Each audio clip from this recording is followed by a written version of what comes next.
दोस्तों स्वागत आप सभी का एक नए वीडियो में। चलिए जानते हैं उत्तर प्रदेश समेत देश और दुनिया की सिलेक्टेड काम की 25 महत्वपूर्ण बड़ी खबरें। आम नागरिकों को लगा झटका, 50 रुपए घरेलू गैस सिलेंडर महंगा हो गया। इसके साथ ही 2 रुपए एक्साइज ड्यूटी बढ़ा दी गई है पेट्रोल डीजल की। वहीं पर 41 करोड़ का सौगात मिला है यूपी के कुछ जिलों को। आइए जानते हैं तमाम बड़ी खबरें जो यूपी सीएम के द्वारा कई ऐलान के बारे में भी बताया गया है। तो जानेंगे पूरा अपडेट। चलिए शुरू करते हैं। की बात करें पहले खबर की, तो घरेलू गैस सिलेंडर 50 रुपए महंगा हो गया। पेट्रोल डीजल पर एक्साइज ड्यूटी 2 रुपए बढ़ गई। एक दिन में सोना 2613 रुपए सस्ता हुआ, 88,000 के करीब आ गया है। बड़ी खबर आ रही है, घरेलू गैस सिलेंडर 50 रुपए महंगा हो गया। दिल्ली में गैस सिलेंडर 803 रुपए का था, अब दाम बढ़ने के बाद 853 का मिलेगा। वहीं पर उज्ज्वला योजना के लाभार्थियों को गैस सिलेंडर 500 रुपए में मिल रहा था, अब 550 रुपए में मिलेगा। केंद्र सरकार ने पेट्रोल डीजल पर एक्साइज ड्यूटी 2 रुपए तक बढ़ा दी है। शेयर बाजार में गिरावट देखने को मिली है। पेट्रोल डीजल के दाम में फिलहाल कोई बदलाव अभी नहीं हुआ, लेकिन कुल मिलाकर अब पेट्रोल डीजल पर एक्साइज ड्यूटी तो बढ़ गई, अब 50 रुपए दाम भी बढ़ गया। इस वजह से आम नागरिकों को, आम ग्राहकों को झटका लगा है। केंद्र सरकार के फैसले से जनता को तो राहत मिली। पेट्रोल डीजल पर एक्साइज ड्यूटी 2 रुपए बढ़ी है। तेल कंपनियां उठाएंगी बोझ और क्रूड ऑयल 4 साल के निचले स्तर पर आया है। वहीं पर अमेरिकी डाउ जोन्स करीब 1% गिरकर 37,965 पर बंद हुआ। यूरोपीय बाजार 5%, एशियाई मार्केट 13% तक गिर गया। एप्पल और नाइकी के शेयर 3% तक टूटे हैं। एक दिन में ही सोने की कीमत 2613 रुपए बड़ी गिरावट आ गई और आज भी सोने के दाम में गिरावट आ सकती है। शेयर मार्केट के साथ सोना चांदी भी धड़ाम हुआ। 19% रिटर्न के बाद प्रॉफिट बुकिंग शुरू हुआ है। अच्छा, वहीं पर यूपी के स्वास्थ्य विभाग में बड़ा फेरबदल हुआ है। गोरखपुर, सुल्तानपुर, देवरिया सहित कई जिलों के सीएमओ बदल दिए गए हैं। गोरखपुर, सुल्तानपुर, देवरिया, बलिया सहित कई जिलों के सीएमओ बदल दिए गए हैं। वहीं 62 साल की आयु पूरी करने वाले कई सीएमओ को भी प्रशासकीय दायित्व से मुक्त कर दिया गया है। इस संबंध में चिकित्सा स्वास्थ्य विभाग के प्रमुख सचिव पार्थ सारथी सेन शर्मा ने सोमवार को आदेश जारी कर दिया है। मुरादाबाद के एसीएमओ डॉक्टर भारत भूषण को सीएमओ सुल्तानपुर और लखीमपुर खीरी के एसीएमओ डॉक्टर अनिल कुमार गुप्ता को देवरिया का नया सीएमओ बनाया गया है। अच्छा, वहीं पर लखनऊ को योगी सरकार ने दी बड़ी सौगात। 41 करोड़ की 15 परियोजनाओं पर मुहर लग गई है। सुल्तानपुर को भी दिया है तोहफा। लखनऊ के प्रमुख मंदिरों और घाटों को सुंदरीकरण और पर्यटन विकास के लिए 41 करोड़ रुपए खर्च किए जाएंगे। पर्यटन विभाग ने इसके लिए 15 परियोजनाओं को मंजूरी दी है। उप मुख्यमंत्री ब्रजेश पाठक के प्रस्ताव पर मलिहाबाद के पंचमुखी हनुमान मंदिर के सुंदरीकरण को 99 लाख रुपए दिया गया है। वहीं हनुमंत धाम मंदिर के विकास के लिए 2 करोड़ रुपए की परियोजना स्वीकृत की गई है। वहीं सुल्तानपुर में भी बढ़ेगी पर्यटन सुविधाएं। पर्यटन विभाग द्वारा सुल्तानपुर के ग्राम मुरैनी के ब्लॉक दोस्तपुर, तहसील जयसिंहपुर स्थित बाबा दुल्हम दास प्राचीन मंदिर, ग्राम हयात नगर के शंकर जी के मंदिर और ग्राम पंचायत सुख बड़ेरी में सुखदेव मुनि आश्रम और साईं धाम शिवराजपुर बल्दी राय मंदिर का पर्यटन विकास किया जाएगा। दोस्तों, हेयर ऑयल के लिए खरगोशों का इस्तेमाल किया जा रहा है। तमिलनाडु में इंडस्ट्री में और ऑनलाइन भी बिक रहे हैं तेल। आरोपी बोले, हम नहीं मारते, खून खरीदते हैं। दोस्तों, आप गंजे हो रहे हैं, बाल झड़ रहे हैं या सफेद हो रहे हैं, डेंड्रफ है, तो ये वाला तेल लगाइए, 100% फायदा होगा। ऐसे स्पॉन्सर, ऐसे प्रचार हो रहे हैं और बहुत सारे लोग कर रहे हैं। ये दावा हेयर ऑयल बनाने वाली कंपनी पुनर्जीवनी का है। तमिलनाडु की ये company rabbit blood hair oil बनाती है। नाम से ही जाहिर है कि इस तेल में खरगोश के खून का इस्तेमाल होता है। तमिलनाडु इस इंडस्ट्री का हब बन रहा है। लोकल दुकानों के अलावा ये तेल अमेज़न जैसी ई कॉमर्स वेबसाइट पर भी मिल रहा है। 5 फरवरी को डिपार्टमेंट ऑफ ड्रग्स कंट्रोल ने तमिलनाडु में तेल बेचने वाली 3 दुकानों पर रेड डाली, तो यहां से जब्त तेल में खरगोश का खून होने के सबूत भी मिले हैं। अब सवाल यह है कि क्या भारत में खरगोश के खून से बना तेल बेचना कानूनी तौर पर सही है? तो हमने तेल से जुड़े दावे और नुकसान और लोगों के अनुभव की पड़ताल की। साथ ही अमेज़न कंपनी के ऑफिशियल मेल आईडी पर तेल की बिक्री को लेकर जानकारी भी मांगी। तो अभी जवाब का फिलहाल तो इंतजार है, लेकिन कुछ विजुअल देख सकते हैं और किस प्रकार से इसका स्पॉन्सर हो रहा है, प्रचार हो रहा है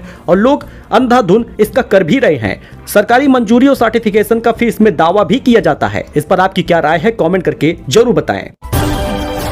वही रिलेशनशिप स्टेटस पर कार्तिक आर्यन बोले, फिलहाल मैं सिंगल हूं। 50 करोड़ रुपए फीस लेने वाले पर कहा, क्या मैं अकेला एक्टर हूं जिसे इतने पैसे मिल रहे हैं? काशी के भाजपा विधायक ने मस्जिद में लगाई है झाड़ू। 1 घंटे तक पूरे परिसर की धुलाई भी की। औरंगजेब ने ये बनवाई थी। आप विजुअल देख सकते हैं किस प्रकार से वाराणसी दक्षिणी सीट से विधायक डॉक्टर नीलकंठ तिवारी सोमवार को अचानक धरहरा मस्जिद में घुस गए। समर्थकों के साथ पहले झाड़ू लगाई, फिर धुलाई की। विधायक ने करीब 1 घंटे मस्जिद की धुलाई भी की है। इस दौरान मस्जिद में पीएम मोदी और योगी जिंदाबाद के नारे गूंजते रहे। भाजपा कार्यकर्ताओं ने हर हर महादेव का जय घोष भी किया है। इसके बाद विधायक ने कहा, वार्ड में सफाई की तो यहाँ भी सफाई जरूरी है। लखनऊ के थाने अवैध ई रिक्शा से फुल हो चुके हैं, स्टाफ परेशान है। एडीसीपी ट्रैफिक बोले कल्ली पश्चिम यार्ड में भेजी गाड़ियां। अब योगी सरकार ने प्रदेश के सभी ऑटो और ई रिक्शा ड्राइवरों पर वेरिफिकेशन कराने का आदेश दिया है। जिन ड्राइवर पर मुकदमे दर्ज है या अपराधी प्रवृत्ति के हैं उन पर कार्रवाई करने का भी हुक्म दिया गया है। इसके बाद एक्शन में आए परिवहन विभाग और ट्रैफिक पुलिस के साथ मिलकर ताबड़तोड़ कार्रवाई शुरू हुई है। यूपी के 17 शहरों में गर्म हवाएं चल रही हैं। 11 शहरों में तापमान 40 डिग्री से ज्यादा है। 24 घंटे बाद बारिश के आसार हैं। हालांकि यूपी के 17 शहर अभी गर्म हवाएं चल रही हैं। वहीं मौसम वैज्ञानिक मनोज श्रीवास्तव ने कहा कि प्रदेश में 24 घंटे बाद मौसम बदल सकता है। 8 अप्रैल से 12 अप्रैल तक बारिश और गरज चमक के साथ बौछारें भी देखने को मिलेंगी। 17 जिलों में लू का अलर्ट है। आप इन जिलों का नाम देख सकते हैं। वही कंगना रनौत बोली पीएम मोदी मनुष्य नहीं अवतार है। 2014 से पहले देश को सब खा रहे थे, प्रधानमंत्री आए तो विकास शुरू हुआ। हिमाचल के मंडी से बीजेपी सांसद और बॉलीवुड एक्ट्रेस कंगना रनौत ने पीएम नरेंद्र मोदी को साधारण मानव नहीं बल्कि अवतार बताया। 2014 तक वह वोट देने भी नहीं जाती थी, नेताओं से नफरत सी हो गई थी, लेकिन अब अच्छा खासा काम छोड़कर राजनीति में आई हैं, ऐसा कहा है कंगना रनौत ने। योगी बोले 2034 में देश में एक साथ चुनाव होगा। सिस्टम में बदलाव जरूरी है। बार बार चुनावों से समय और संसाधनों की बर्बादी होती है, ऐसा कहा है सीएम योगी ने। उन्होंने कहा कि बार बार होने वाले चुनाव देश के विकास की रफ्तार पर ब्रेक लगाते हैं। इससे न केवल समय और संसाधनों की बर्बादी होती है बल्कि देश की जीडीपी पर भी सीधा असर पड़ता है।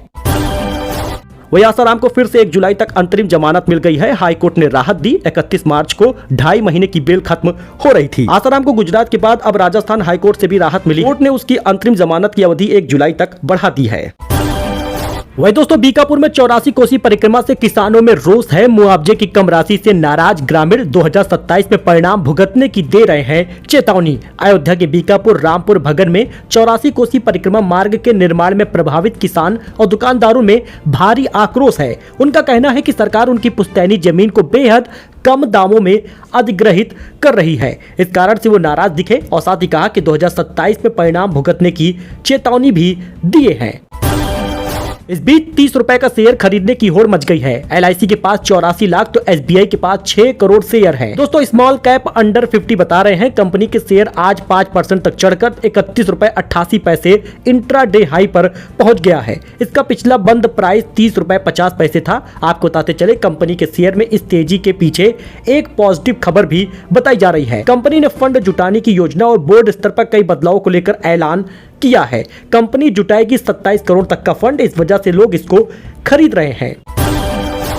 तो अगर आपने अजय देवगन और रितेश देशमुख का रेड 2 का ट्रेलर नहीं देखा तो देखिए, दमदार कहानी है। इससे पहले भी रेड मूवी आ चुकी थी। अजय देवगन ने काफी अच्छी एक्टिंग की थी और उनकी मूवी सुपर हिट गई थी। अब Ajay Devgn starrer film Raid 2 का ट्रेलर आ चुका है जो सस्पेंस से भरा है। फिल्म में रितेश देशमुख को विलेन बने देखना मजेदार हो सकता है। फिल्म 1 मई को थिएटर पर दस्तक देगी। बता दें अजय देवगन पर भारी पड़ते नजर आ रहे हैं रितेश देशमुख।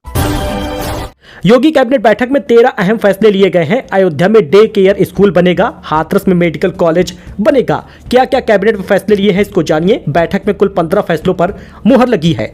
योगी सरकार पीआरडी जवानों का भत्ता बढ़ाएगी। बैठक में इस प्रस्ताव को मंजूरी मिल गई है। अयोध्या डे केयर स्कूल बनेगा, वहीं हाथरस में मेडिकल कॉलेज की स्थापना होगी। भूमि हस्तांतरण को लेकर फैसला हुआ है। इसके साथ ही बैठक में उत्तर प्रदेश आवास विभाग के यूपी हाईटेक टाउनशिप नीति में संशोधन का प्रस्ताव और नगरीय उपयोग प्रभार शुल्क वसूलने के लिए तैयारी की गई नियमावली को भी मंजूरी मिल गई है। अच्छा, वहीं पर राशन कार्ड धारकों को 10 अप्रैल से फ्री राशन मिलना शुरू हो जाएगा। गेहूं चावल मिलेगा। इस बार चावल फोर्टिफाइड मिलेगा। चावल ज्यादा गेहूं कम होगा। इसी अप्रैल के समाप्त होते तक ई-केवाईसी करानी है, वरना 10 लाख से ज्यादा लोगों का राशन कार्ड रद्द हो जाएगा। राशन कार्ड के लिए ई-केवाईसी अनिवार्य है। अप्रैल तक ई-केवाईसी नहीं कराने पर राशन बंद हो जाएगा। ई-केवाईसी प्रक्रिया निःशुल्क है, सरल है। इसी अप्रैल महीने तक होगा। अगर आप करा लेते हैं तो आने वाले 2027 तक राशन फ्री मिलता रहेगा। अंत्योदय कार्ड धारकों को प्रति महीने 35 किलो राशन मिलता है और पात्र गृहस्थी वालों को हर यूनिट पर 5 किलो राशन मिलता है। अप्रैल महीना समाप्त हो जाएगा, फटाफट ई-केवाईसी करा ले। अमेरिकी यूट्यूबर बिना इजाजत भारत के प्रतिबंधित सेंटिनल द्वीप पहुंच गया। डाइट कोक और नारियल छोड़कर आया, वीडियो भी बनाया। 14 दिन की रिमांड पर भेजा गया है। भारतीय पुलिस ने 24 साल के एक अमेरिकी यूट्यूबर को हिंद महासागर के एक प्रतिबंधित द्वीप पर पहुंचने और वहां की जनजाति से संपर्क करने की कोशिश के आरोप में गिरफ्तार किया है। 29 मार्च को वह भारत के अंडमान और निकोबार द्वीप के प्रतिबंधित सेंटिनल द्वीप पर पहुंचा था। मुद्रा योजना के 10 साल पूरे हुए, 32 लाख करोड़ लोन दिया गया, लाभार्थियों में 68% महिलाएं हैं। मोदी बोले योजना ने लोगों के सपनों को हकीकत बनाया है। दोस्तों सोना 2 दिन में लगातार 2708 रुपए गिर गया, 88,306 रुपए पहुंचा है। चांदी 3,330 रुपए सस्ती हो गई है, 89,580 रुपए बिक रहा है सोना चांदी के दाम में 8 अप्रैल को भी गिरावट आई है। IBJ की रिपोर्ट के अनुसार 10 ग्राम 24 कैरेट का गोल्ड 779 रुपए और गिर गया, 88,306 पर पहुंचा है। इससे पहले 2600 रुपए दाम गिरे थे। वहीं चांदी भी 2708 रुपए की गिरावट के बाद एक बार फिर से दाम कम हो गया, 812 रुपए दाम गिरे हैं। बाहुबली हरिशंकर तिवारी का बेटा विनय शंकर लखनऊ में अरेस्ट हो चुका है। ईडी ने 754 करोड़ के फ्रॉड में जेल भेजा है। महराजगंज में रिश्तेदार गिरफ्तार हुए, हंगामा मचा है। वहीं पाकिस्तानी सीमा हैदर ने बेटी का नाम रखा भारती। सोशल मीडिया से मांगा गया था सुझाव, हिंदू रीति रिवाज से हुआ है नामकरण। पाकिस्तान से भारत आई सीमा हैदर ने अपनी नवजात बेटी का नाम भारती मीना रखा है। ग्रेटर नोएडा स्थित घर में सोमवार शाम बच्ची का नामकरण संस्कार हुआ। इस दौरान सुप्रीम कोर्ट के वरिष्ठ एडवोकेट AP सिंह भी मौजूद रहे थे। वही दोस्तों अब किसी भी राज्य में गाड़ी खरीद सकते हैं, यूपी का VIP नंबर मिलेगा। 14 करोड़ के नुकसान के बाद बदले गए हैं नियम। अब आप भारत के किसी भी दूसरे राज्य से गाड़ी खरीदकर यूपी के किसी भी शहर का मनचाहा नंबर ले सकेंगे। परिवहन विभाग ने इसके लिए नियमों में बड़ा बदलाव किया है। जी हां, अब दूसरे राज्य से गाड़ी खरीदकर अस्थायी पंजीयन पर NOC लेकर आने वाली गाड़ियों को उत्तर प्रदेश में VIP नंबर मिल सकेगा। यह व्यवस्था अप्रैल महीने से लागू कर दिया गया है। विभाग की ओर से कराए गए सर्वे में यह बात सामने आई है कि VIP नंबरों को 1089 सीरीज जारी की गई है। 1 सितंबर 2021 से 28 फरवरी 2025 तक के डेटा देखें तो करीब 2,84,000 VIP नंबर आवंटित नहीं किए जा सके। इन नंबरों के आवंटन से न्यूनतम 5,000 रुपए राजस्व मिलता तो विभाग को करीब 1424 करोड़ रुपए का राजस्व नुकसान हुआ है। तो यूपी बोर्ड रिजल्ट के बारे में आइए जान लेते हैं कब जारी होगा। रिजल्ट को लेकर आई है बड़ी अपडेट। इस दिन जारी होगा यूपी बोर्ड के 10वीं 12वीं का रिजल्ट। 10वीं 12वीं के रिजल्ट को लेकर बड़ा अपडेट आ गया है। अगर आप भी अपने रिजल्ट का इंतजार कर रहे हैं तो बता दें कि 20 अप्रैल के बाद कभी भी आपका रिजल्ट आ सकता है। कॉपियां चेक हो चुकी है, मूल्यांकन हो चुका है। UPMSP कभी भी डेट जारी कर सकता है। 7 अप्रैल से 9 अप्रैल के बीच में सुधार भी किया गया है। अब रिजल्ट जो है 20 अप्रैल को जारी किया जाएगा, ऐसा बताया जा रहा है। इस बार मूल्यांकन कार्य समय से हो गया है और बताया जा रहा है कि इस बार वाटर प्रूफ सर्टिफिकेट यानी कि रिजल्ट की मार्कशीट मिलेगी। दोस्तों ये कुछ अपडेट था, नई जानकारी थी। आई होप कि आपको ये पसंद आया हो। वीडियो पसंद आया हो लाइक करिए, सब्सक्राइब करिए, अपने इस दोस्त के साथ जुड़िए। लेटेस्ट न्यूज, लेटेस्ट खबर बस आपके लिए सुबह 6 बजे। ऐसे ही मिलते रहिए, ब्रेकिंग न्यूज जानते रहिए। धन्यवाद।